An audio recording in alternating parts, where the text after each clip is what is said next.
నమస్తే, నేను ప్రియాంకారావు. జాహ్నవి మూడేళ్ళ చిన్నారి తప్పిపోయి వారం రోజులైంది. ఇప్పటికీ తన జాడ దొరకలేదు. కానీ రాజమండ్రిలో తన కదలికల్ని చూశారు కొంతమంది. ఒకరు ఆమె రాజమండ్రిలో బస్సులో కొంతమందితో వెళ్తుండడం, ఆ టైంలో ఆమె పడుకోవడం వీళ్ళు గమనించినట్లు చెప్తున్నారు. అయితే ఇది ఎలా తెలిసింది, బయటకు వచ్చింది అంటే ఒక సోషల్ మీడియా ప్లాట్ఫామ్లో ఒక వ్యక్తి చేసిన పోస్ట్ ఏదైతుందో అందులో వాళ్ళు కామెంట్ చేశారు. మరి ఆ కామెంట్ ఏంటి, అసలు ఏం జరిగింది అనేది ఒకసారి తెలుసుకునే ప్రయత్నం చేద్దాం. తర్వాత ఎవరైతే ఈ కామెంట్ని పోస్ట్ చేశారో సోషల్ మీడియాలో వారిని కూడా అడిగి తెలుసుకుందాం. సో ఇది ఆ పోస్ట్. నమస్తే ఫ్రెండ్స్, నేను యూట్యూబ్ ఛానల్ చూస్తున్నప్పుడు నాకు తెలుగు అమ్మాయి అని ఒక లైవ్లో ఒక కామెంట్ పెట్టారు. ఏంటంటే వాళ్ళు రాజమండ్రిలో ఒక ముసలాయన పాపను తీసుకున్నట్టు చూసినట్టు, ఆ పాప అప్పటికి పడుకున్నట్టు చెప్తున్నారు. అది నిజమో అబద్ధమో నాకు తెలీదు. కాకపోతే ఏంటంటే ఆ తునిలో ఉన్న జాహ్నవి పాప. ఈ కామెంట్లో చాలా క్లియర్గా ఉంది, జేసస్ సేవ్స్ మీ అనే ఒక మెయిల్ ఐడి నుండి ఈ కామెంట్ వచ్చింది. నాకు కనిపించింది రాజమండ్రి బస్లో ఒక ఆవిడ ఒక ముసలాయన తీసుకెళ్తున్నప్పుడు పాప పడుకొని ఉంది అని చెప్పేసి వాళ్ళు కామెంట్ పెట్టారు. ఈ కామెంట్ని ఎప్పుడైతే వీళ్ళు చూసారో వెంటనే సోషల్ మీడియాలో పోస్ట్ చేయడం అనేది జరిగింది. అంటే పాప దొరికితే మాకు చాలు అంటున్నారు. మరి వాళ్ళు పోలీసుల్ని అప్రోచ్ అయ్యారా, అసలు వాళ్ళు ఏం చెప్తున్నారు, దీని తర్వాత ఈ వీడియోకి ఆవిడకు వచ్చిన రెస్పాన్స్ ఏంటి, ఎవరెవరు ఆ పాప కోసం కాంటాక్ట్ అయ్యారు అనేది తనతోనే మాట్లాడి తెలుసుకుందాం.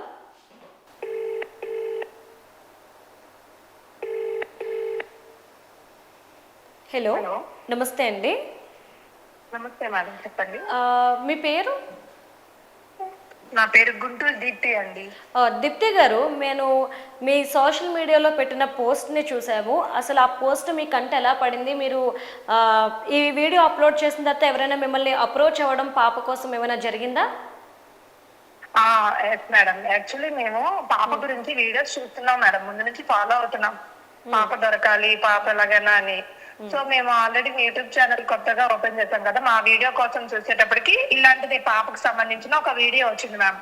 మా సిస్టర్ తన టీచర్ అనమాట, స్కూల్ నుంచి నిన్న సాటర్డే అవ్వడం వల్ల అందరం మా అమ్మగారి ఇంటికి వచ్చాము, నేను మా చెల్లి వాళ్ళు అందరం.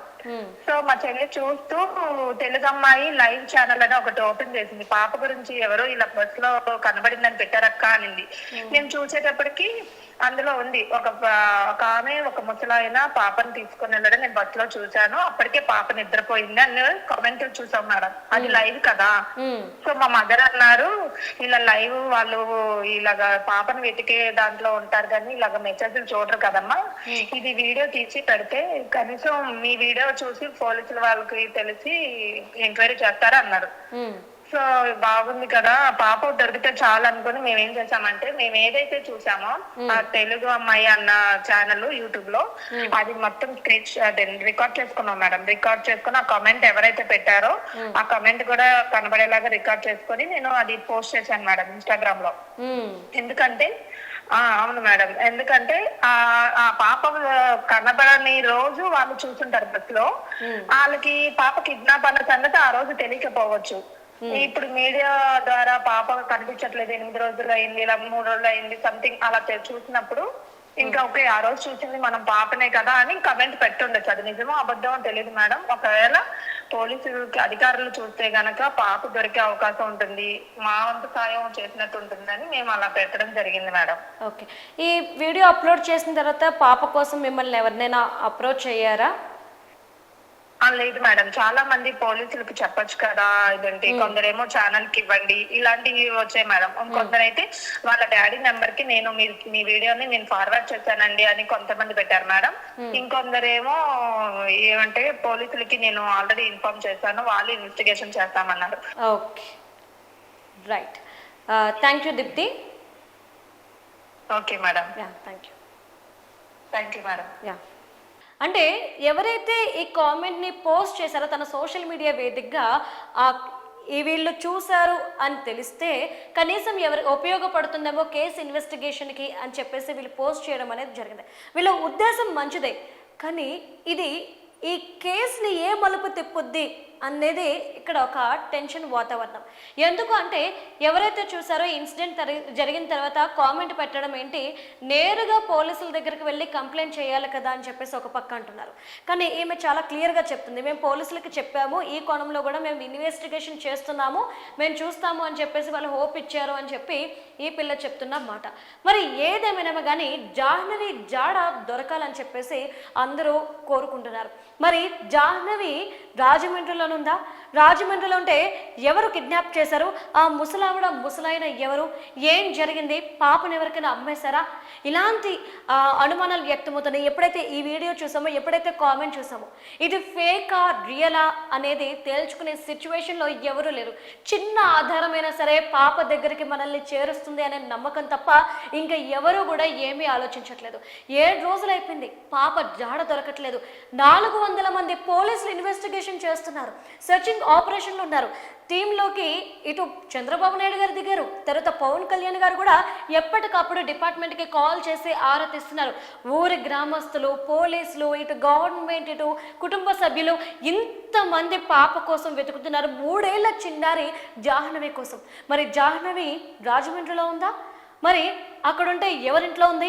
పోలీసులు ఈ విధంగా చేస్తున్నారు లేదా? ఆ మేలడిని పట్టుకుంటే వాళ్ళ కాంటాక్ట్ అట్లనే వాళ్ళ డీటెయిల్స్ దొరికే ఛాన్సెస్ ఉన్నాయి. ఏ బస్సులో చూసారు, ఏ టైంలో చూసారు అనేది తెలిస్తే అట్లీస్ట్ సీసీటీవీ ఫుటేజ్ ద్వారానైనా పాప జాడ దొరికే ఛాన్సెస్ ఉన్నాయి అని చెప్పేసి ఇటు అందరూ కూడా భావిస్తున్నారు. ఒక పక్క చూసుకుంటే ఇప్పటి వరకు 48 ఎకరాల్లో ఈ పామ్ ఆయిల్ తోట అనేది ఉంది. 48 ఎకరాల తర్వాత దాటితే ఇటు అరణ్యం ఉంది, ఇటువైపు వచ్చేసి రోడ్డు ఉంది. మరి రోడ్డు మీద నుండి ఎవరైనా పాస్ అవడం చూసారంటే పాప రోడ్డు మీద వెళ్ళడం సీసీటీవీ ఫుటేజ్లో ఎక్కడ కూడా లేదు. అండ్ ఆ ఫామ్ ఆయిల్ తోట దగ్గర నుండి ఎక్కడైతే రోడ్డు ఉందో అక్కడ అనుమానాస్పద స్థితిలో కానీ ఎవరు కూడా కనిపించలేదు అని చెప్పేసి పోలీసులు చెప్పారు. పోలీసులు చాలా క్లియర్గా చెప్తుంది ఏంటి అంటే పాప ఊరు దాటలేదు, ఊర్లోనే ఉంది, కానీ ఎవరో దగ్గర ఉంది, క్షేమంగా ఉండే ఉంటుంది అని చెప్పేసి పోలీసులు నిన్న ఈరోజు అదే మాట చెప్తున్నారు. డిఎస్పీ స్వయంగా చెప్పిన మాట ఇది. మరి డిఎస్పీ గారు ఇలా చెప్తుంటే ఇక్కడ ఈ కామెంట్ పెట్టిన వ్యక్తి ఎవరైతే ఉన్నారో మరి రాజమండ్రిలో చూసిన మాట వాస్తవమేనా? అంటే ఇప్పుడు ఆ పాప జాడ తునిలో కాకుండా రాజమండ్రిలో దొరికే ఛాన్సెస్ ఎక్కువగా ఉన్నాయా? తుని నుండి రాజమండ్రి ఎంతో దూరం కాదు, రాజమండ్రి మీదుగానే తుని వెళ్ళాలి. తుని నుండి రాజమండ్రి అంటే ఇటు ఏలూరు, తాడేపల్లిగూడెం, ఈ విధంగా విజయవాడ ఇటువైపు రోడ్డు వచ్చేస్తుంది. కాబట్టి పాప ఏపీ దాటిపోయిందా, లేదంటే ఆంధ్రప్రదేశ్లోనే ఎక్కడో ఒక మూలుందా? ఇప్పుడు ఈ కథకి పులి స్టాప్ ఎలా పడుతుంది? మరి దీన్ని బేస్ చేసుకుని పోలీసులు ఎంక్వైరీ చేయడం స్టార్ట్ చేస్తారా? ఒకవేళ దీన్ని బేస్ చేసుకుని ఎంక్వైరీ చేస్తే ఇప్పుడు ఈ కేసు మలుపు తిరిగింది అనుకోవచ్చా? ఏదేమైనా కానీ జాహ్నవి క్షేమంగా ఉంది అని మాత్రం ఈ కామెంట్ చూస్తే తెలుస్తుంది. మరి ఈ కేసులో ఎలాంటి పురోగతి ఉంటుంది అనేది వేచి చూడాల్సిందే.